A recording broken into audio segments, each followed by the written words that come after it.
From the city of brotherly love, this is Shark Bite Biz with David Strausser. You just arrived to the newest episode of Shark Bite Biz. I'm your rockstar wannabe host, David Strausser, and this is your place to learn how to grow a business during complete global chaos. Normally, I'd like to think I give an awesome intro and outro segment for each one of these interviews, but today, I gotta keep it honest with you. I'm fighting COVID. It hurts to talk. It hurts to breathe. I think the worst of it's over, but, I'm sorry for today's guest. I'm gonna have to keep it short on the intro and outro, but I do think we have a pretty good, long, fat interview in there to keep you all occupied. I will say, though, please head on over to deadhousecoffee.com. Use code SHARK and you'll save 20% off of your order, and you'll get the freshest coffee known on earth. Now, with that out of the way, who do we have today? None other than Mr. Stuart Leo. Stuart Leo is the founder and CEO of Waymaker.io, an intelligent business management platform that helps leaders build a better business in 30 days. Stuart is a global thinker in strategy, systems, and leadership development. As the founder of Waymaker.io, he has led the creation of Waymaker's Leadership Curve, a revolutionary way of building clarity, alignment, and remarkable results for any organization. So without any further delay, let's bring Stuart right on in here. Business strategy. Stuart, all the way from Australia, welcome to Shark Bite Biz. You, my friend, just became Shark Bait. Dear David, it's a pleasure to be with you. And I'm in the shark pen. I'm worried now. I'm worried. This could go anywhere. Yeah, it definitely can. And there are a lot of sharks down there in Australia. So you got like a good vibe going on there, I guess. We have them everywhere. So we start, every single episode, we start off the same, okay? What do you do for a living? How'd you start doing it? Where'd you come from? Basically, in a nutshell, tell us, who is Stuart Leo? I run a startup, tech startup called Waymaker.io, and the platform helps businesses diagnose. It's an intelligent business management platform. It diagnoses a business in 5 to 15 minutes, surfaces growth gaps, and then helps you plan a strategic roadmap to hit your goals, and then gives you the intelligence along the journey to get there. So Waymaker is all about helping leaders and teams find their way, make their way to their vision. And we work with specifically with business coaches and consultants all around the world, certifying, training them, helping them, leading them. And they use our software and toolkits with their clients, building better business. That's the big idea. If we can build a better business, you've got a better life. So without giving all the chum to the sharks, how do you do? I've never said that before. How do you do what you do? Like, how do you diagnose a business and tell them how to fix it or make it better or grow? I mean, how does that magic happen? Because, to me, again, I'm on the outside looking in, okay? I go into every single one of these interviews. I book myself, and I go in and I just kind of scan over. Okay, yep, good fit. We'll take them. Not a good fit. We'll skip them. But I go in blissfully ignorant because I really want to be curious when I'm on the air about what your program does or what you do. And with how you just explained Waymaker.io, I'm intrigued. I mean, I want to learn more how you do what you do and exactly what it is that you produce. Explain everything, because high level you can do. Yeah. So somehow I snuck through the quality control. That's good. Yeah. No, I got Waymaker would have blocked you, right? No. The big idea really came from a story I heard about 10 years ago. And And I'll tell this story and it'll make sense on how we do it. How do we diagnose a business in 5 to 15 minutes and do what? You could tell the whole story because everybody's just going to be purely enchanted by your Australian accent here in the States. So we'll gladly listen to your story. Tell it. Well, just think I look like Chris Hemsworth and I'll be happy. It was about 10 years ago I came across this story and it was fascinating where the British military reinvented how they would develop the highest value course of action on the battlefield.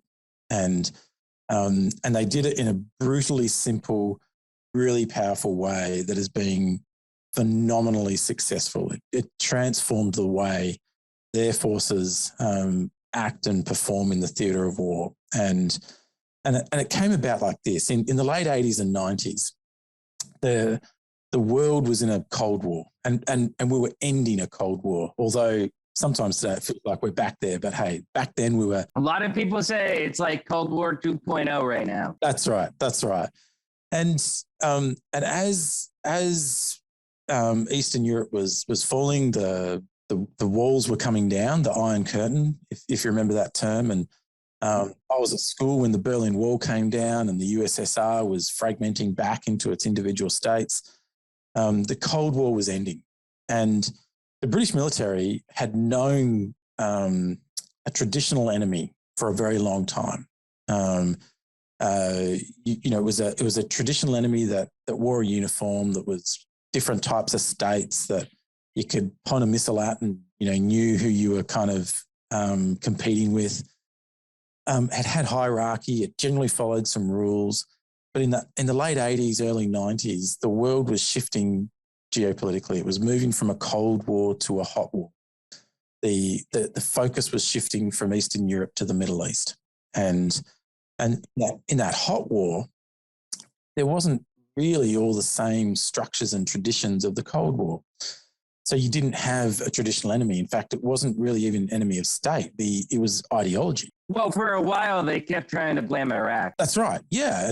And the West, and without getting into the politics of the situation, the West played by the old rules. They said, "Well, you as a country must be at fault," but in reality, it was a shift from enemy of state to enemy of ideology. Which, if you think about that, I mean, just to reinforce, we think back again to 2001, September 11th. Most people our age, I'd assume from what you've explained, you're maybe a few years older than me. I'm 38, but or we're around the same age group at least. But okay, there you go. See, I can be complimentary of my guest, but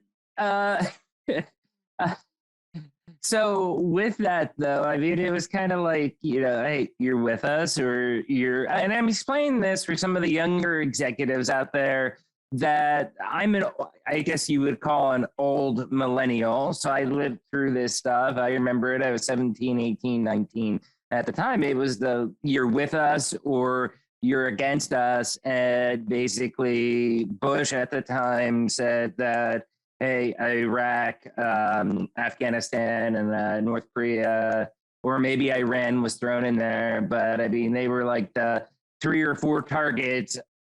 Yeah, the axis of evil, exactly, that he was going to be going against. And, it ended up being the Iraqi and then the Afghanistan, and then eventually the Iraqi war for the enablers of that ideology, which is what you're talking about now. Yeah, exactly. You've hit the nail on the head there. And what was happening was, and the British military had this problem.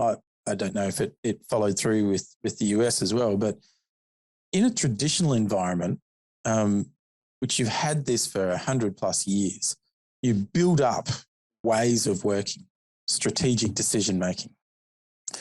And when you move into another field of operations that's not traditional, not structured, not normal, but now very agile, very disruptive, you need to change the way you're working.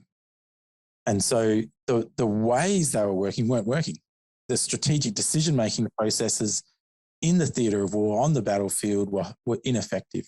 And the way the British military solved it was to step back and say, we need to simplify because we need to work faster. We need to have higher value. We need to be able to adapt more quickly.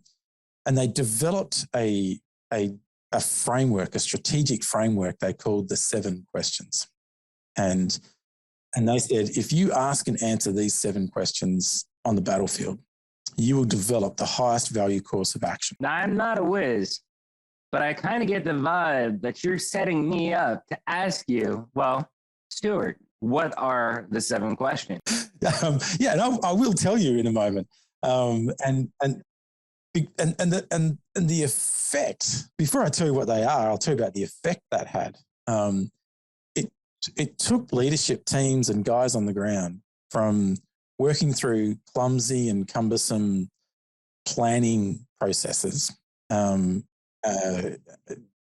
a very agile, rapid, highly collaborative experience on the ground.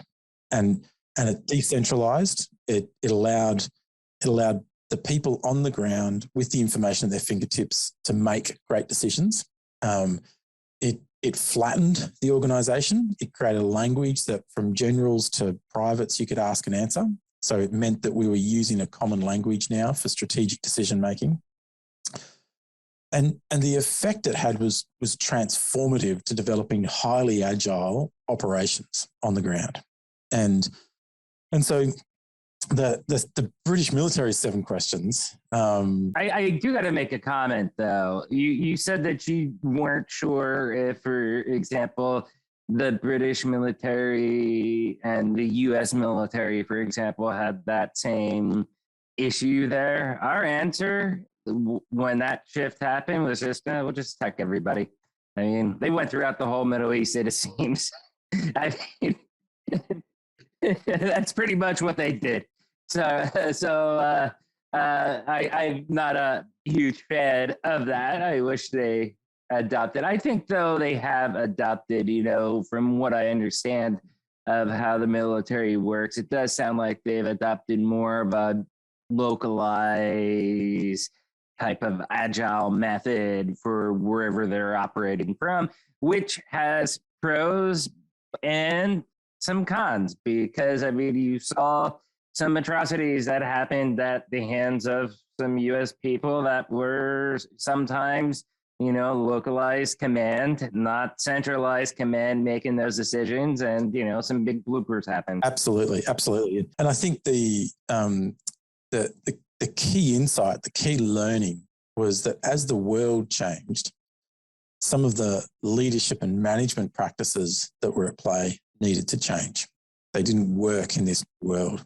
And one of the things about the military, and I'm not a military guy, I take my hat off and honor anybody that served. I've had family members do that. But one of the things about the military is that your leadership and management practices have life and death outcomes. We can start a business. We might sell widgets or T-shirts or software. It's not really life and death. We're not coming to the end of a quarter and going, gosh, did we lead well this last quarter? Well, we lost some money, or we could have made more money. It's not off with your head. Correct. Exactly. One of the things about the military is that it really sharpens the focus on innovation in leadership. And so it's a great... This video just got demonetized. Okay. Sorry.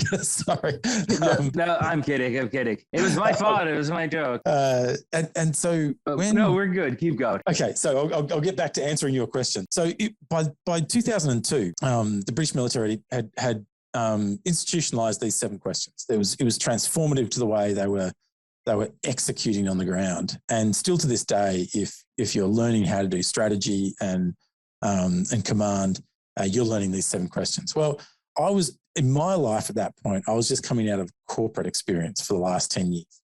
And, corporates have the best and the worst of business. And the best is, great business, lots of infrastructure, lots of zeros to get things done. The worst, you've got to go through 6 subcommittees and play politics and do all that stuff. A lot of red tape, bureaucracy, many layers, and That is symbolic of a lot of military command structures right there too. Yeah. And so I was in my, corporate frustrations looking for tools and practices that you could go, wow, what could innovate? What will bring the edge to a business?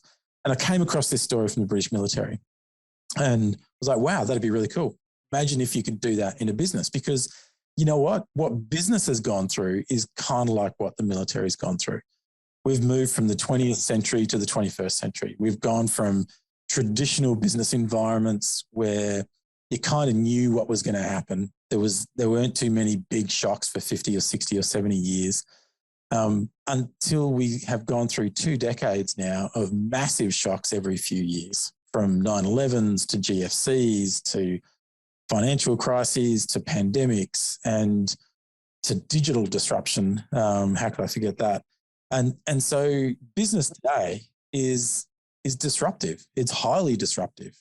And a lot of the old leadership and management practices from the 20th century are just futile in the daily battlefield of marketplace work. Does that make sense? Oh, it makes total sense. I was just looking at an article on HPR the other day, and the headline on it, I did not read it yet, but I gave it to my sales team as homework, and we're going to be going over it at our next sales meeting. So I will have read it by the time this episode aired. But the headline's what caught my attention, which is, how you have done business previously is really no longer valid in 2022 going forward. Now, yes, you see headlines like that all over the place, but it's usually by some nitwit somewhere writing the article that, either you believe what he says or she says, or you don't. Okay.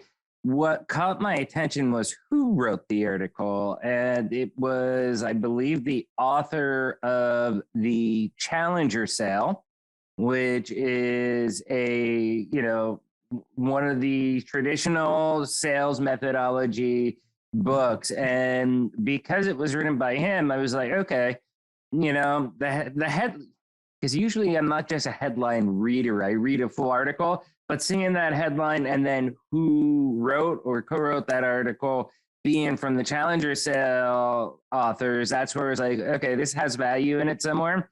Let's get it out to our, sales team, have them read it, and then we'll discuss it, whether, we think it's legit or not. But I based that off of who the author was. But I do think that has value, what you're saying, and that's why I brought up about that article, because I personally feel the same way that, business is different now. And it's, the pandemic pushed us off the digital transformation edge. Now they're saying possibly we're at the endemic, where it's just we're going to live with COVID forever. By the way, we've been saying since about the 4th or 5th episode on this show, now that we're at the tail end of this pandemic, and, it's like 140 episodes later, it's still here. But with that, I think that the way that we do business is still ever evolving, because we're in that weird stage, hopefully, that we're getting to the endemic with COVID, and how business evolves and what things happen during COVID stays or don't stay, I think is going to be very interesting, how that all evolves going forward. Does that make sense? Absolutely, it does. And the takeout for... Oh, thank God. I was fearing you were going to say no, David. That makes absolutely no sense at all. You're ape shit crazy. Well, it's why we built Waymaker. The takeout for business is the principles matter, but maybe the tactics have got to change. And so that was the big idea of these 7 questions with the British military. The tactics are going to change, and they're going to change rapidly, but the core principles, they're not. And if you could distill core principles down into a small number of questions that you could ask regularly, then you could be transformative in how quickly you can respond to changing situations. And so when I came... Sorry, I was going to say, going back to, I understand that there's a 7 questions, but going back to your software from, one of the first questions I asked that brought up this wonderful story is, how does it take in the data and how does it produce the results? That's what I'm confused on. I want to find out more. Not confused, but I'm more interested in hearing how that happens in that process. Yeah. So we came across these 7 questions and I was like, wow, what a fantastic way of distilling. So if we could take those 7 questions and use them in business, what would that look like? Well, in brief, the British military 7 questions are designed to blow something up. And in business, we want to build something up. So that started a journey of going, well, let the British military do what the British military. Let's just take let's take the principles. You watch Ted Lasso? I do.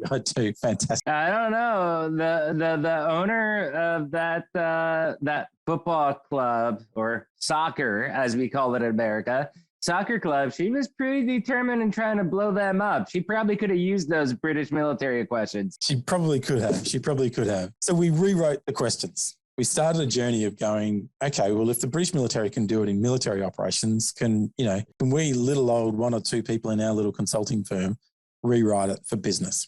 And that started about a 6 or 7 year journey. And so we did. And firstly, there were 5 questions, then there were 6, and then there were 8. We were trying to avoid 7 because we just didn't want to be like the British military. But in the end, we landed on 7 questions ourselves. And just like the military, when they're asking and answering the 7 questions, whether they're hunkered down behind some Humvees in the desert doing it in 30, 45 minutes, or whether they're back at HQ doing it over 2 or 3 days, they've got some software in their hands. And this is the important bit. That software is helping you ask and answer each question more accurately, more deeply, with greater clarity, and more effectively as a team. And so we built some software around the 7 questions we'd written. And so how do we diagnose a business? Well, we've identified a data set of core principles, 200 to 300 touch points, that it doesn't matter what business you are, in order to get to market leadership, you need to have established clarity, maturity, alignment, and performance in these 200 to 300 areas. And the diagnostic picks up on those areas and filters them back into 7 areas. So with your 7 questions, though, are they yes or no type questions? Are they more elaborative type questions? Can you give us an example, or does that give away your special sauce? No, in fact, anybody can go and download the 7 questions from our website. Just jump onto waymaker.io, go to learn, click on Waymaker's leadership curve, and you'll get a breakdown of the 7 questions. And you could just grab yourself a coffee and ask yourself the 7 questions. Nothing wrong with that. It's simply just a framework. The smarts are in the software that actually helps you as a collective leadership team diagnose the business. So I'll give you some examples. We go across 7 areas of the business: clarity of vision, clarity of market, clarity of strategy, clarity of the business model and value proposition, clarity of the customer experience, which includes sales, marketing, and service, and clarity of the employee experience around principles, talent acquisition, and then clarity of goals and performance. So for example, now you just mentioned talent acquisition. I want to ask really quickly before you get on to the rest. In the US, we're having a problem called the Great Resignation. Very hard to hire people. Out of curiosity, and this has nothing to do with Waymaker in general, but is it the same type of employment market in Australia as well too? Yeah, we see similar trends. It's not as pronounced in Australia as it is in the US. We've just got a different labour market here in Australia, and but yeah, we are seeing a significant shift in people choosing to go, I don't want that life I had before the pandemic. We've seen a massive population movement out of the major cities into the regional areas. So for the first 200 years of Australia's existence, the first 100 years, everybody was out. I was going to say the great outback with an Aussie accent, but I'm like, no, I don't want I don't want to insult him, so we'll just leave that for people's imaginations. But no, that's great. I don't get to talk to people from Australia every day. We've had, I think we've had Australians on the show, just that they live in the United States. We've had someone from New Zealand on the show as well too. So we get people from your region of the world that actually listen and watch this podcast. But you know, you're the first person I've gotten to speak to since the Great Resignation.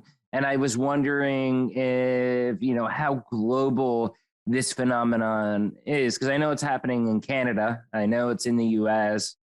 So I know in Europe, I've heard of it. It's global. And the greatest shift here in Australia has been in people choosing to move. So we've seen property prices in regions go up 30, 40, 50%. We've seen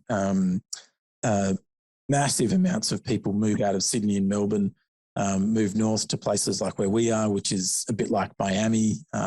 It's a coastal region. And you know, we call it the Zoom boom here in Australia. You probably have a similar term.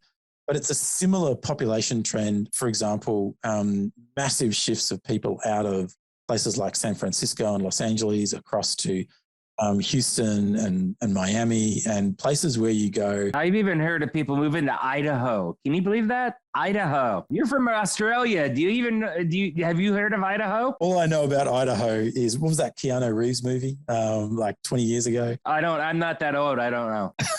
Okay, yeah. Oh, no, bird. But I brought that up to ask because one, genuine curiosity about the Australian market, but then two, because you said that that's one of the things that you ask about. So with what's going on with the Australia's version of the Great Resignation, or even the US's, if you have a US-based client, is that something that factors into your software? Because it sounds like to me what you have is a kind of like a business intelligence type platform that's helping companies turn raw data, information, trends, and statistics into useful knowledge that will allow them to make decisions off, you know, hard data and stats instead of just a gut feeling. Is that accurate? Yeah, pretty much. So question 6 in our 7 questions relates to employee experience. And question 6 is, what is our employee experience? So what is it? And how do we acquire, retain, and grow our talent through our principles? And what improvements need to be made? And then we have a leadership curve, a diagnostic, which surfaces all the gaps. But there's a key word in that question. Although we say, what is our employee experience? The next part of the question is, how do we acquire, retain, and grow our talent, not our employees? And there's a huge mindset that mindset shift businesses are making between talent and employees. And the Great Resignation is fueling the ever emerging and booming gig economy. And what's happening is organizations don't just rely on employees, they rely on talent. And that talent is decentralized, just like the military. Just if I go back to what the military went through. I'm lucky. My day job, Vision 33, we do ERP, so enterprise resource planning with SAP and also Sage. And with that, we've always been decentralized. Day one, because I used to work sales Los Angeles, they moved me to Philly to take over the Northeast. And, you know, our viewers and listeners know this story, but, you know, I got promoted to run our Northeast region and also the East Coast for Sage Intact. But bottom line is that we don't have any office out here. We have never had an office out here. All of our staff is decentralized, always has been.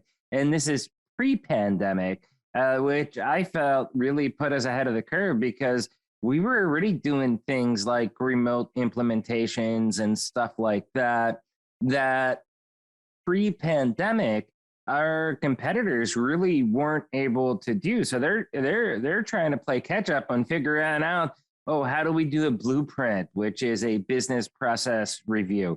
how do we do that remotely over Zoom or Teams and make it effective? Whereas we already have that and we're down on the ground, billing the next day after things close down. We're just doing it through Microsoft Teams. So there's been a boom. There's been a boom in recent months and in the last 12 to 18 months in firms like Deal and others that specialize in being an employer of record, where you can build an international team or a decentralized team rapidly, quickly, and easily. Yeah, isn't that crazy? What site was that so that our listeners... So if you just, what did I mention? Deal, DEEL, is one of the growing startups in the space. And so that's, so in the old world, it was about employees. It was, and it was about creating go back to the early days, even the early days of digital disruption with Google offices and campuses, and creating a place where there's beanbags and food on tap and drinks on tap, blah, blah, blah. Well, we've seen a fundamental shift in psyche around that. People don't want to go back into large office buildings and pay $1 million for. I read an article on Forbes that I believe it was either Forbes or Business Insider.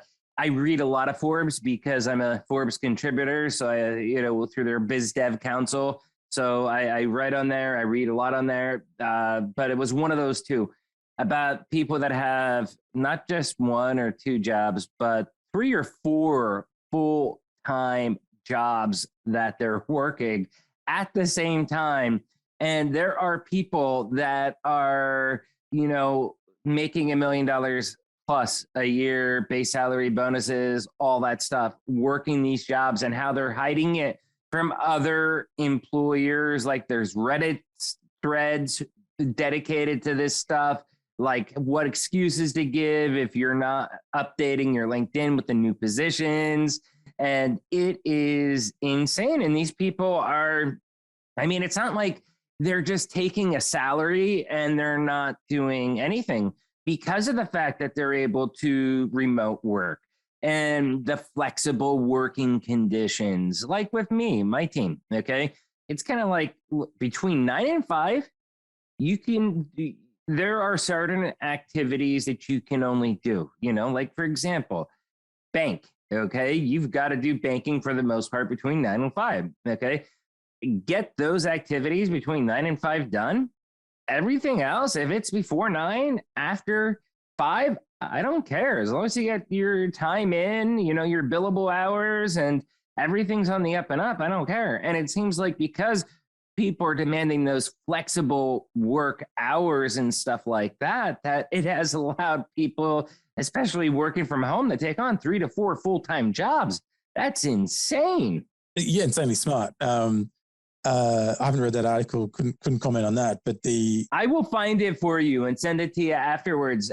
That's pretty cool though. I give them credibility for figuring out how to take full advantage of the situation and making it work. So the shift in thinking, and this is where the 7 questions come back in, they're forcing the business leader and leaders to become situationally aware of what's going on around them, and incredibly focused on the clarity and the maturity they need to build within them. And so the continuous improvement cycle that you get by regularly asking and answering these 7 questions is helping you respond in a more agile way to what's going on around you. And so we specifically, you touched on employee experience and talent. The future employee experience is about contractors, subcontractors, it's employees, on-demand resources, hybrid teams.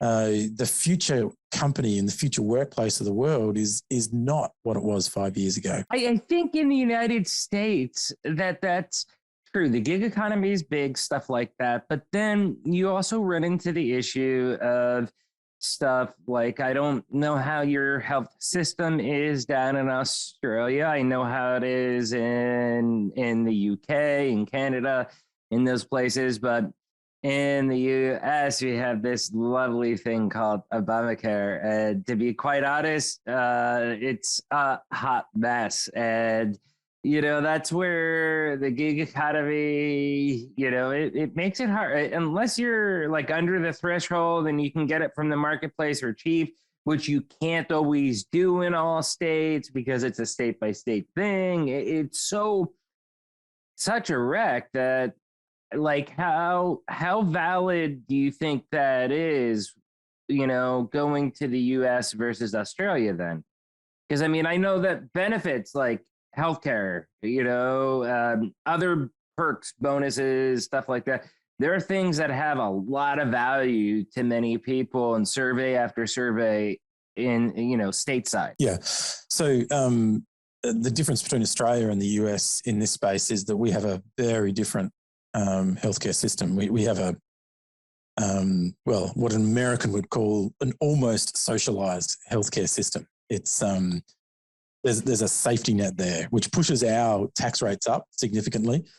But we have a safety net if you're poor, if you're disabled, if you're, I think retired people. But I mean, they're able to get it. Again, it depends state by state. During the at the end of the Great Recession, right when I started college late in my life and ended up taking a year where I was working just part-time so that I could study full-time at school. And during that time period, I mean, we had all but free health insurance for the whole family through the state of California. So it's very different because right, I could do that in California, but not Pennsylvania. Yeah, the difference is in Australia, I could hurt myself and walk into a hospital and get treated and walk out without a bill. Totally different. Very similar to the NHS in the UK, and we've adopted that system in this country. We often joke that if America could adopt Australia's healthcare system and if Australia could adopt America's tax system, then you'd have the best of both worlds. It'd be phenomenal. But I think that's an area, particularly in the US, that we'll see some amazing innovation in. And you're starting to see it. If I wanted to hire, 10 Americans tomorrow, I wouldn't need to go and set up an LLC in America. I would go through an intermediary that's already hiring 10,000 people, and I would have access to the best rates on healthcare for the 5 people or 10 people that I want to hire. This is the kind of innovation we're seeing in talent markets at the moment. That's a great point. That's a great point, that intermediary thing that you're talking about, like a company in between there for that type of contract, gig work, whatever it may be. That is something that I think is starting to gain some more ground than people are going to be using. Correct. And we'll see more innovation in that space as the gig economy grows and as talent fragments. And that'll be fascinating because it'll mean that, as you collect up 10, 20, 30 million, 40 million people in the gig economy and go, well, if I could be the one platform providing healthcare to the gig economy, I've now got a buying rate better than any company in America, which will create a competitive advantage to be in the gig economy versus being in an employment situation. And they would have learned of all that data in detail that they need to do that because of Waymaker.io, right? Absolutely. See, I brought that full circle. Thank you. I'll get you on the payroll. That'll be fantastic. Yeah, I mean, the big idea of Waymaker was, can we bring agility, focus, leadership, and performance back into the emerging small to medium enterprise, and big if you want it, and can we do that in a way that's dramatically different from the 20th century? And so can we get greater focus, make faster decisions, make better decisions, and have greater clarity and alignment? And the net of that brings faster results, better results. And so we've seen that. How long has your startup been around? So the startup has been around, less than 12 months. Less than 12 months. Okay. So you have limited exposure out there.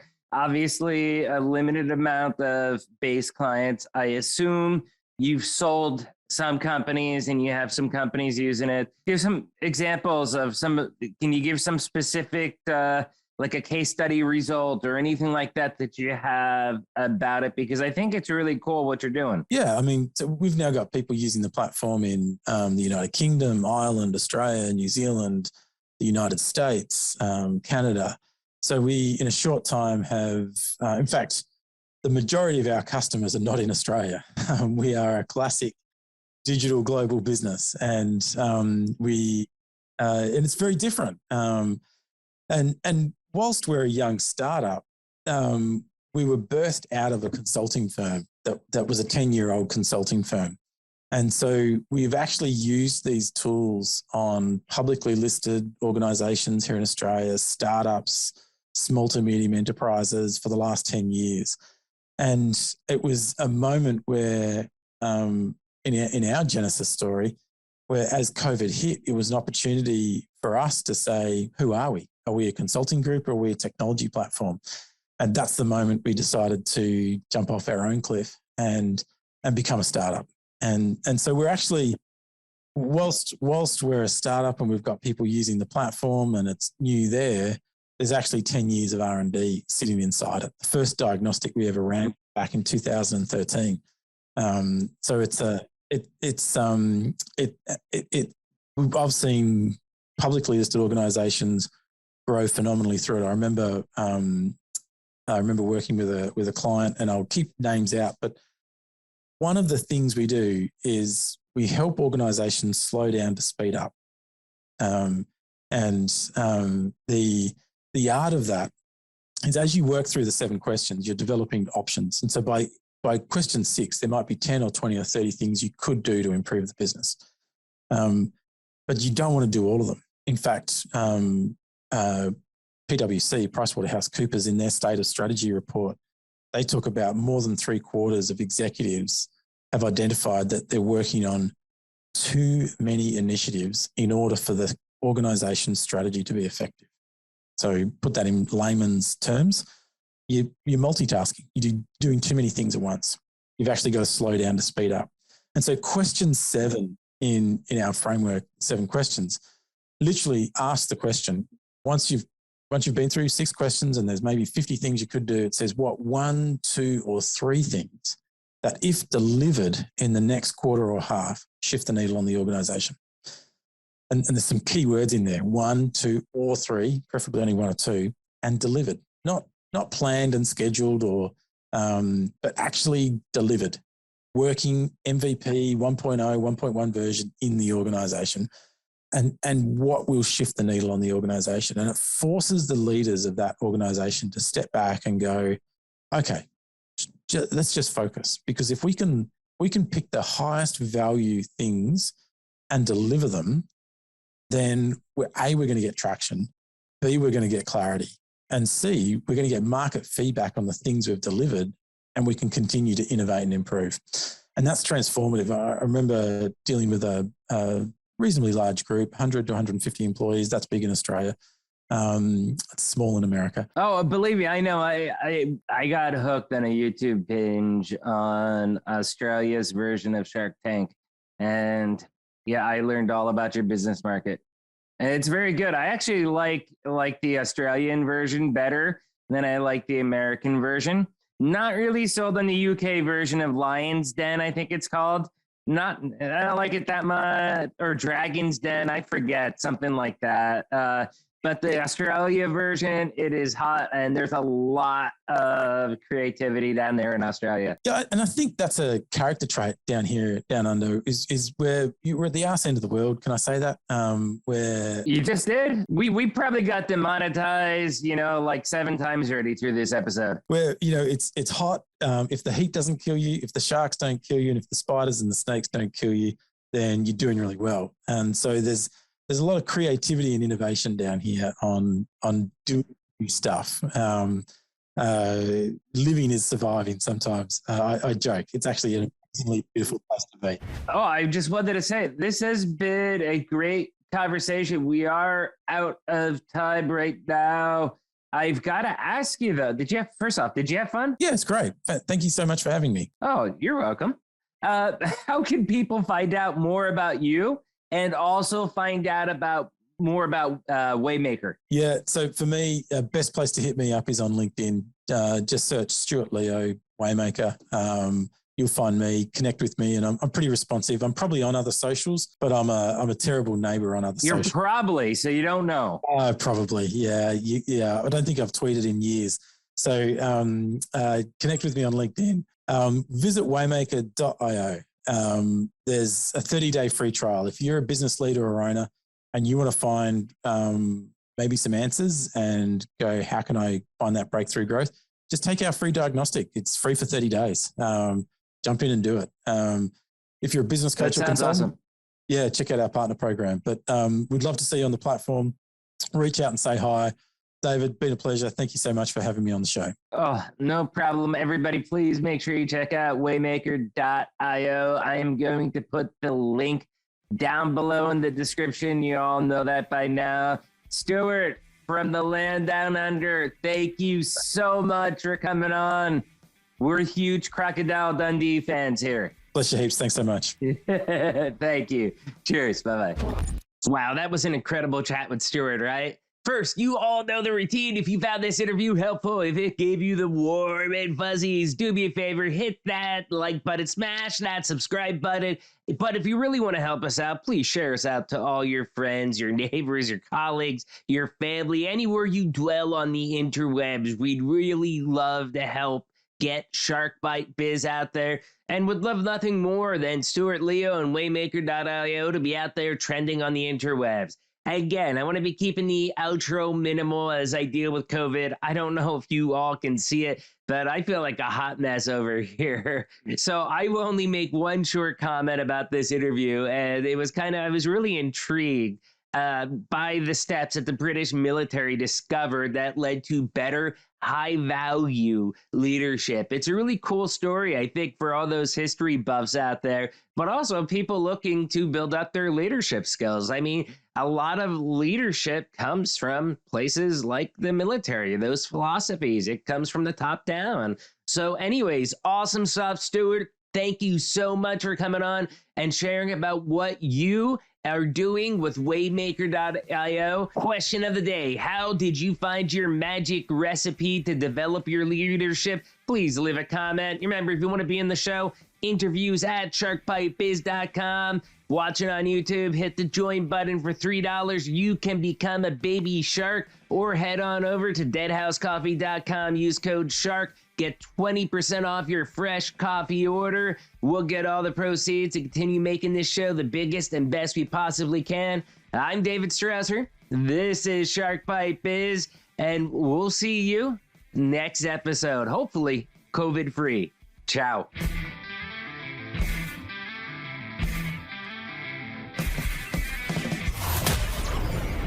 Thank you for listening to Shark Bite Biz. We hope you got some insightful info from this podcast. Be sure to subscribe to us through your favorite podcast app and visit us on the web at www.sharkbitebiz.com. How has business changed for you in the 20s? Email us at podcast@sharkbitebiz.com so you can join us and share your story.